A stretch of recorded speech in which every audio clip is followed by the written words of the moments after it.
Sir, Kalyana Karnataka ಭಾಗದಲ್ಲಿ ಮಳೆ ಅಬ್ಬರ ಜಾಸ್ತಿ ಇದೆ, ಪ್ರವಾಹ ಇದೆ, ಇನ್ನು ಪರಿಹಾರ ಇಲ್ಲ. ಸಿಎಂ ಇವತ್ತು ಹೋಗ್ತಿದ್ದಾರೆ, ಏನು ಯಾವುದು ಬೆಂಗಳೂರು ಸಭೆ ಮಾಡ್ಕೊಂಡು ಏನಂದರೆ ಮಾನ್ಯ ಮುಖ್ಯಮಂತ್ರಿಗಳು ಈ ಫ್ಲಡ್ಡು ಇಂಥ ಸಂದರ್ಭದಲ್ಲಿ ಇದು ಪಿಕ್ಚರ್ ಶೂಟಿಂಗ್ ಥರ ಅಂತ ಅಂದ್ಕೊಂಡ್ಬಿಟ್ಟಿದ್ದಾರೆ. ಇದು ಪಿಕ್ಚರ್ ಶೂಟಿಂಗ್ ಅಲ್ಲ.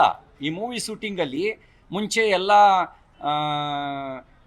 ಲೊಕೇಶನ್ ಐಡೆಂಟಿಫೈ ಮಾಡಿ ಆಮೇಲೆ ಅಲ್ಲಿಗೆ ಕ್ಯಾಮ್ರಾಮನ್ ಎಲ್ಲ ಕಳಿಸಿ ಅಲ್ಲಿ ಡೈರೆಕ್ಟ್ರು ಡೈಲಾಗು ಎಲ್ಲ ತಯಾರಿ ಮಾಡ್ಕೊಂಡು ಆ್ಯಕ್ಷನ್ ಅಂತ ಅಂತಿದ್ದಂಗೆ ಒಂದು ಆ್ಯಕ್ಷನ್ ಮಾಡಿ ಕಟ್ ಅಂತಿದ್ದಂಗೆ ಪ್ಯಾಕ್ ಮಾಡ್ಕೊಂಡು ಬರೋದಲ್ಲ.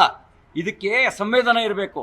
ಆ ಸಂವೇದನೆ ಇದ್ದಿದ್ದರೆ ಮುಳುಗಿದಾವಲ್ರಿ, ನೂರಾರು ಹಳ್ಳಿಗಳು ಮುಳುಗೋಗಿದ್ದಾವೆ. ಯಾದಗಿರಿ, ರಾಯಚೂರು ಜಿಲ್ಲೆ, ಬಿಜಾಪುರ ಜಿಲ್ಲೆ, ಕಲಬುರಗಿ ಜಿಲ್ಲೆ ಮುಳುಗೋಗಿದ್ದಾವೆ. ಒಂದು ಸ್ಪಾಂಟೇನಿಯಸ್ ರಿಯಾಕ್ಷನ್ ಬೇಕಿತ್ತಲ್ಲ.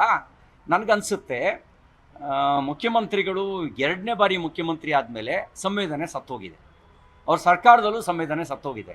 ಎಲ್ಲ ಕಾರ್ಯವನ್ನು ಬದಿಗೊತ್ತಿ ಇದು ನಿಮ್ಗೆ ಆದ್ಯತೆ ವಿಷಯ ಆಗಬೇಕಿತ್ತು. ನಾನು ನೋಡಿದೆ, ನೀವು ಬೆಂಗಳೂರಿನ ಫಾಟ್ ಹೋಲ್ ವೀಕ್ಷಣೆಗೆ ಹೋಗಿದ್ರಿ. ನಿಮ್ಮ ಬಿಳಿ ಪಂಚೆ, ಬಿಳಿ ಜುಬ್ಬ ಒಂದು ಚೂರು ಕೊಳೆ ಆಗದ ರೀತಿಯಲ್ಲಿ, ಚಪ್ಪಲಿಗೆ ನೀರು ತಾಗದ ರೀತಿಯಲ್ಲಿ ವೀಕ್ಷಣೆ ಮಾಡಿ ಬಂದ್ರಿ. ಇದು ಹಾಗೇನಾ? ಇದು ಪಿಕ್ಚರ್ ಮೂವಿ ಶೂಟಿಂಗ್ ಥರ ಅಲ್ಲ. ಇದು ಜನರಿಗೆ ಕಷ್ಟಕ್ಕೆ ಸ್ಪಂದಿಸಬೇಕು. ಆ ಜನರ ಭಾವನೆಗೆ ಸ್ಪಂದಿಸೋ ಕೆಲಸನ ಆದ್ಯತೆ ವಿಷಯದಲ್ಲಿ ಮಾಡಬೇಕಾಗಿತ್ತು. ಈ ವಿಷಯದಲ್ಲಿ ಯಾಕೋ ಸರ್ಕಾರದ ಸಂವೇದನೆ ಸತ್ತೋಗಿದೆ ಅಂತ ನನಗೆ ಅನಿಸುತ್ತೆ. ಅವ್ರ ಕಷ್ಟ ನೋಡಿದಾಗ ಸಂವೇದನೆ ಸತ್ತಿರೋದು ಅನುಭವಕ್ಕೆ ಬರ್ತಾ ಇದೆ.